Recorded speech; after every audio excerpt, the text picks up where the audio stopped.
சீர்காழி அருகே கடல் நீர் ஊருக்குள் புகும் அபாயம் உள்ளதால் கருங்கல் கொட்டி தடுப்புச் சுவர் அமைக்க வேண்டும் என தமிழ்நாடு அரசுக்கு மீனவர்கள் கோரிக்கை விடுத்துள்ளனர்.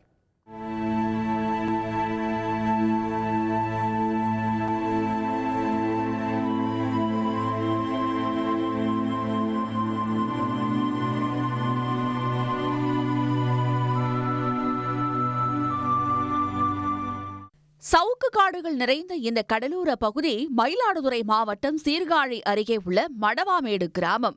மீனவ கிராமமான இப்பகுதியில் 300க்கும் மேற்பட்ட ஃபைபர் படகுகள் மூலம் மீனவர்கள் மீன்பிடி தொழிலை செய்து வருகின்றனர். கடந்த 2 ஆண்டுகளாகவே கடல் சீற்றம் காரணமாக அரிப்பு ஏற்பட்டு மடவாமேடு கிராமத்தில் கடல் நீர் புகும் அபாயம் உள்ளது.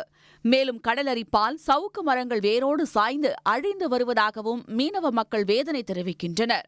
இதனால் கடற்கரையோரம் முழுவதும் கருங்கற்களை கொட்டி தடுப்புச் சுவர் அமைக்க வேண்டும் என மீனவர்கள் கோரிக்கை விடுத்துள்ளனர். 2000 குடும்பமும் ஒரு 300 பைப்பர் போட்டு வச்சு நாங்கள் தொழில் செஞ்சுட்டு வரோம். தொழில் செஞ்சுட்டு வரும்போது ரப் சீசன்ல பார்த்தீங்கன்னா ஒரு 300 மீட்டரு கடல் உள்வாங்கி போட்டை எல்லாத்தையுமே கரையில் நிறுத்துற நிலைமைக்கு போயிடுச்சு.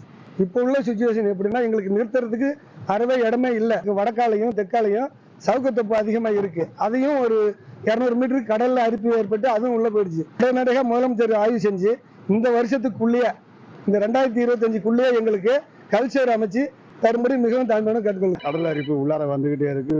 இந்த கிராமம் கடலுக்கு போற மாதிரி உள்ளார உள்வாங்கிட்டே இருக்குது. எங்களுக்கு இந்த கல்லு கொட்டி தருமாறு ரொம்ப கோரிக்கை கொடுத்துருக்கோம்.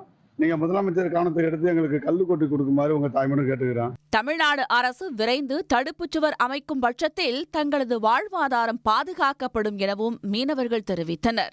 உடனுக்குடன் செய்திகளை தெரிந்து கொள்ள சன் நியூஸ் பெல் ஐகானை கிளிக் பண்ணுங்க.